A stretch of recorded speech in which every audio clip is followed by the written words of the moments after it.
അവിടെ പോലീസും പ്രവർത്തകരും തമ്മിൽ ഒരു നേരിയ ഏറ്റുമുട്ടൽ ഉണ്ടാകുന്നു, സംഘർഷം ഉണ്ടാകുന്നു. രാഹുൽ മാങ്കൂട്ടത്തിൽ പുറത്തേക്ക് ഇറങ്ങി വരുന്നതിന്റെ ഭാഗമായി കരിങ്കൊടിയുമായി യുവമോർച്ച ഡിവൈഎഫ്ഐ പ്രവർത്തകരാണ് അവിടെ പ്രതിഷേധമായി ആശുപത്രിക്ക് മുന്നിൽ തമ്പടിച്ച് നിൽക്കുന്നത്. ഉറപ്പായും പോലീസ് കഷ്ടപ്പെടുന്നതിൽ തർക്കം വേണ്ട കാര്യം. ആദ്യം കണ്ടതിനേക്കാൾ കൂടുതൽ പ്രവർത്തകർ ഇപ്പോഴുണ്ട്. രാഹുൽ മാങ്കൂട്ടത്തിൽ അങ്ങോട്ടേക്ക് എത്തിച്ചപ്പോൾ ഉള്ളതിനേക്കാൾ കൂടുതൽ പ്രവർത്തകരും കൂടുതൽ പോലീസ് സേനാംഗങ്ങളും അവിടെയുണ്ട്. അവിടെ ഉന്തും തള്ളും ഉണ്ടാകുന്നു. പോലീസുമായി നേരിയ തോതിൽ സംഘർഷം ഉണ്ടാകുന്നു.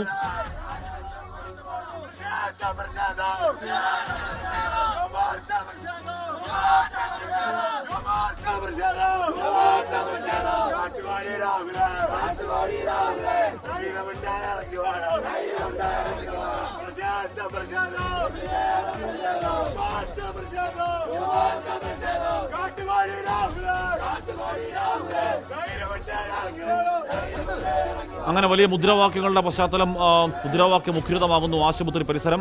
രാഹുൽ മാങ്കൂട്ടത്തിലെ വൈദ്യപരിശോധന പൂർത്തിയാവാനുള്ള സമയം എന്തായാലും ആയിട്ടുണ്ട്. കാര്യം സാധാരണഗതിയിൽ ഒരു വൈദ്യപരിശോധന 15 മിനിറ്റിൽ മറ്റ് പ്രശ്നങ്ങളില്ലെങ്കിൽ മറ്റ് ആരോഗ്യ പ്രശ്നങ്ങളില്ലെങ്കിൽ ഒരു 15 മിനിറ്റൊക്കെയാണ് പരമാവധി ഉണ്ടാവുക. വൈറ്റിൽസ് എടുക്കുക എന്നത് മാത്രമാണ് വൈദ്യപരിശോധനയിൽ സംഭവിക്കുക. ഇതിനോടകം അത് പൂർത്തിയായി കഴിയാനുള്ള സമയം എന്തായാലും ആയിരിക്കുന്നു. ഒരുപക്ഷെ രാഹുലിനെ പുറത്തേക്ക് ഇറക്കാത്തതിന് കാരണം പുറത്ത് ഉണ്ടായിരിക്കുന്ന ഈ പ്രതിഷേധ സാഹചര്യം തന്നെയാണ്. ഉറപ്പായും വലിയ പ്രതിഷേധക്കാർ അവിടെ കൂടി നിൽക്കുന്നു. നേരത്തെയും രാഷ്ട്രീയ പ്രതിഷേധങ്ങളുടെ മുൻനിരയിൽ രാഹുൽ മാങ്കൂട്ടത്തിൽ നിന്നാണ് പോയ വർഷത്തെ കാഴ്ചയെങ്കിൽ ഇക്കുറി രാഷ്ട്രീയ പ്രതിഷേധങ്ങൾ രാഹുലിനെതിരെ ഉണ്ടാവുന്നു. അത് ഏതെങ്കിലും തരത്തിൽ രാഷ്ട്രീയ കേസിലല്ല, അത് അങ്ങേയറ്റം നേരത്തെ വിഷ്ണു സുരേഷ് പറയുന്ന പോലെ അങ്ങേയറ്റം സ്ത്രീവിരുദ്ധം എന്ന പ്രകടമായി തന്നെ കാണാവുന്ന ഒന്നിലധികം പരാതികളുടെ അടിസ്ഥാനത്തിലാണ് അറസ്റ്റും ഈ പറയുന്ന പ്രതിഷേധമൊക്കെ സംഭവിക്കുന്നത്. അടുത്ത കാലത്ത് ഇങ്ങനെ രാഷ്ട്രീയ ഭാവി റോക്കറ്റ് പോലെ ഉയർന്ന് അതേ മട്ടിൽ താഴേക്ക് വന്ന മറ്റൊരു രാഷ്ട്രീയ നേതാവ് അടുത്തകാല രാഷ്ട്രീയ ചരിത്രത്തിൽ കേരളത്തിലുണ്ടോ? കേരളത്തിലില്ല എന്ന് തന്നെ പറയാം. വളരെ പെട്ടെന്ന് വളർച്ച, വളരെ പെട്ടെന്ന് യൂത്ത് കോൺഗ്രസ് സംസ്ഥാന അധ്യക്ഷനാവൽ, വളരെ പെട്ടെന്ന് പാലക്കാട്ടേക്ക് അവിടെ ഇറങ്ങൽ, അവിടെ ചരിത്ര ഭൂരിപക്ഷത്തിൽ MLA ആവൽ, അങ്ങനെ കത്തുനിന്ന അങ്ങനെ വളരെ സജീവമായി ഒരുപക്ഷെ കോൺഗ്രസിന്റെ യൂത്ത് ബ്രിഗേഡിന്റെ പ്രധാന മുഖമായിരുന്ന രാഷ്ട്രീയ നേതാവാണ് പെട്ടെന്ന് ഈ കേസിൽ പെടുന്നതും പാർട്ടിയിൽ നിന്ന് പുറത്തേക്ക് പോകുന്നതും ഇപ്പോൾ അവസാനമായി മൂന്നാമത്തെ പരാതിയിൽപ്പെട്ട് ജയിലിലേക്ക് പോകുന്നതും. ഇന്ന് തന്നെ മജിസ്ട്രേറ്റ് മുന്നിൽ ഹാജരാക്കാൻ തന്നെയാണ് പോലീസിന്റെ നീക്കം. വൈദ്യപരിശോധന പൂർത്തിയാക്കാൻ നേരെ അവിടെ കൂക്കുവിളിയോടുകൂടിയാണ് ജനറൽ ആശുപത്രി പരിസരത്ത് രാഹുൽ മാങ്കൂട്ടത്തിൽ പുറത്തേക്ക് ഇറങ്ങി വരാൻ അവിടെ ഡിവൈഎഫ്ഐ യുവമോർച്ച പ്രവർത്തകർ വെയിറ്റ് ചെയ്യുന്നത്. പോലീസ് അവിടെ ഒരു മതിൽ പോലെ 2 വശത്തെ ഒരു മതിൽ പോലെ നിന്ന് രാഹുൽ മാങ്കൂട്ടത്തിലെ പോലീസ് ജീപ്പിന്റെ പിന്നിലേക്ക് കയറ്റാനാണ് നീക്കമെന്നാണ് അറിയാൻ കഴിയുന്നത്. പ്രതിഷേധക്കാർ അങ്ങോട്ടേക്ക് തള്ളി വരികയാണെങ്കിൽ നമ്മൾ നേരത്തെ കണ്ടതാണ് രാഹുൽ മാങ്കൂട്ടത്തിൽ ഇറങ്ങിയപ്പോൾ അങ്ങനെ ഒരു ഉന്തും തള്ളിന് സാഹചര്യത്തിനിടയിലൂടെ രാഹുലിനെ ഈ ആശുപത്രിക്ക് അകത്തേക്ക് കയറ്റിയത്. ഇപ്പോഴും ഏതാണ്ട് സമാനമായ സാഹചര്യം തന്നെയുണ്ട്. മാത്രമല്ല കൂടുതൽ പ്രവർത്തകർ അങ്ങോട്ടേക്ക് എത്തിയിട്ടുണ്ട്. പോലീസ് ജീപ്പിന്റെ പിൻവാതിൽ ബാക്കിലത്തെ ഡോർ തുറന്നിട്ട് ഈ പറയുന്ന രീതിയിൽ ആശുപത്രിയിൽ ഇറങ്ങി വരുന്ന വഴിയിൽ പോലീസുകാർ 2 വരികളായി നിന്ന് രാഹുലിനെ അതിനിടയ്ക്കൂടെ വാഹനത്തിലേക്ക് കയറ്റി വളരെ പെട്ടെന്ന് മജിസ്ട്രേറ്റിന്റെ വീട്ടിലേക്ക് കൊണ്ടുപോവുകയാകും ഇപ്പോഴത്തെ ലക്ഷ്യം. പോലീസ് ബാക്കി കാര്യങ്ങളൊക്കെ മജിസ്ട്രേറ്റിന് മുന്നിൽ ഹാജരാക്കേണ്ട ബാക്കി കാര്യങ്ങളൊക്കെ പൂർത്തിയായിരിക്കുന്നു. ഒന്നുകിൽ റിമാൻഡ് അല്ലെങ്കിൽ കസ്റ്റഡി എന്ന കാര്യം ഏതാണ്ട് 99.9% ഉറപ്പിക്കാം. ബാക്കി ഒരു മജിസ്ട്രേറ്റ് വിവേചനാധികാരം അവിടെ ഉണ്ട് എന്ന് പറയുമ്പോൾ പോലും കേസിന്റെ സാഹചര്യം കണക്കിലെടുത്ത് നിയമവിധേയരുടെ നിലപാടുകൾ കണക്കിലെടുത്ത് ഒന്നുകിൽ റിമാൻഡ് അല്ലെങ്കിൽ കസ്റ്റഡി എന്നതിലേക്ക് തന്നെയാണ് പോവുക. ഇന്നിപ്പോൾ ഞായറാഴ്ച കാരണം കസ്റ്റഡിക്കുള്ള പോസിബിലിറ്റി കുറവാണ്. നാളെ ആയിരിക്കും പക്ഷേ പോലീസ് കസ്റ്റഡി അപേക്ഷ സമർപ്പിച്ച് രാഹുൽ മാങ്കൂട്ടത്തിലെ കസ്റ്റഡിയിൽ വാങ്ങുക. ജനുവരി 21 ഇവിടെ ഈ കേസിൽ രാഹുൽ മാങ്കൂട്ടത്തിലെ മുൻകൂർ ജാമ്യാപേക്ഷയിൽ അന്തിമ വിധി വരാൻ പോകുന്നുണ്ട്. അതിൽ കൂടുതൽ വാദങ്ങളൊക്കെ കേൾക്കാൻ പോകുന്നുണ്ട്.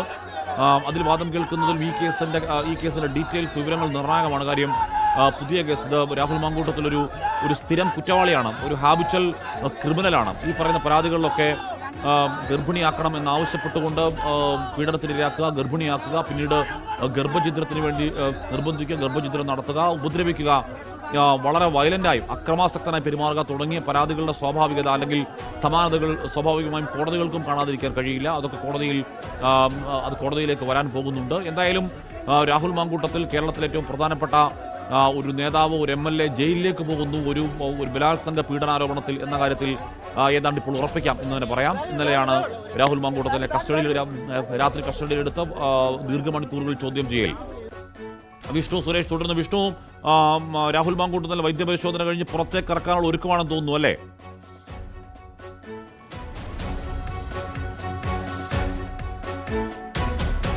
യുവതിയുടെ മൊഴി പ്രത്യേക അന്വേഷണ സംഘം SIT വീഡിയോ കോൺഫറൻസിംഗ് വഴി ഇതിനോടകം തന്നെ എടുത്തിട്ടുണ്ട് എന്നറിയാൻ കഴിയുന്നു. നാളെയാണ് ഒരുപക്ഷെ വിദേശത്തുള്ള അതിജീവിത നാട്ടിലേക്ക് എത്തുന്നതെന്നും അറിയാൻ കഴിയുന്നുണ്ട്. അതിനുശേഷം 164 മൊഴി കേസ് ബലപ്പെടുത്തി നിർത്താൻ ആ മൊഴി നിർണായകമാണ്.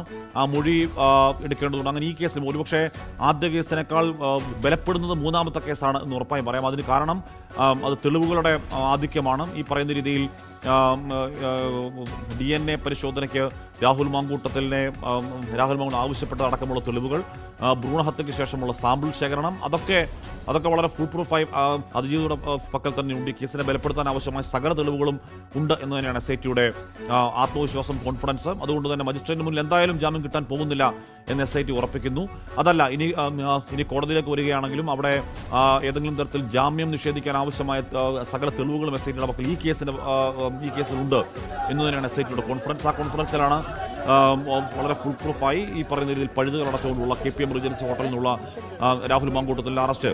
അവിടെ പുറത്തേക്ക് അല്പസമയത്തിനും രാഹുലിനെ കൊണ്ടുവരാൻ പോകുന്നു എന്നാണ് മനസ്സിലാക്കാൻ വൈദ്യപരിശോധന പൂർത്തിയാക്കി. വലിയ പ്രതിഷേധം അവിടെ കാണാം. അവിടെ മതിലിന് മുകളിലൊക്കെ കയറുന്നുകൊണ്ട് യുവമോർച്ച DYFI പ്രവർത്തകർ കരിങ്കൊടി കാണിച്ചുകൊണ്ട് കൂക്കി വിളിച്ചുകൊണ്ട് വലിയ പ്രതിഷേധം അവിടെ തുടരുന്നു. പൊതിച്ചോർ രാഹുൽ മാങ്കൂട്ടത്തിൽ നൽകും. ഇപ്പോൾ അവിടെ DYFIയുടെ പൊതിച്ചോർ പദ്ധതിക്കെതിരെ രാഹുൽ പറഞ്ഞ വിമർശനത്തിൽ നേരത്തെയും അന്നും രാഹുൽ മാങ്കൂട്ടത്തിൽ കീഴടങ്ങാനെത്തുന്നുവെന്ന്, അല്ലെങ്കിൽ രാഹുൽ മാങ്കൂട്ടം അറസ്റ്റ് ചെയ്ത കോടതിയിൽ കൊണ്ടുവരുന്നുവെന്ന സൂചന ഉണ്ടായപ്പോൾ പൊതിച്ചോറുമായി DYFI പ്രവർത്തകർ അവിടെ കാത്തു നിന്നിരുന്നു. പ്രേക്ഷകർ കാണുന്നത് ജനറൽ ആശുപത്രിയിലെ ദൃശ്യങ്ങളും മജിസ്ട്രേറ്റിന്റെ വസതിയിലെ ദൃശ്യങ്ങളുമാണ്. മജിസ്ട്രേറ്റിന്റെ വസതിയിലും അത്രത്തോളം അവിടെ പോലീസ് സന്നാഹം തന്നെയുണ്ട്. വിഷ്ണു സുരേഷ് തുടരുന്നു. വിഷ്ണു, രാഹുൽ വൈദ്യപരിശോധന പൂർത്തിയാക്കി പുറത്തേക്ക് ഉറക്കാനുള്ള സമഗ്രമായ ദൗത്യത്തിലാണ് പോലീസ്, അല്ലേ?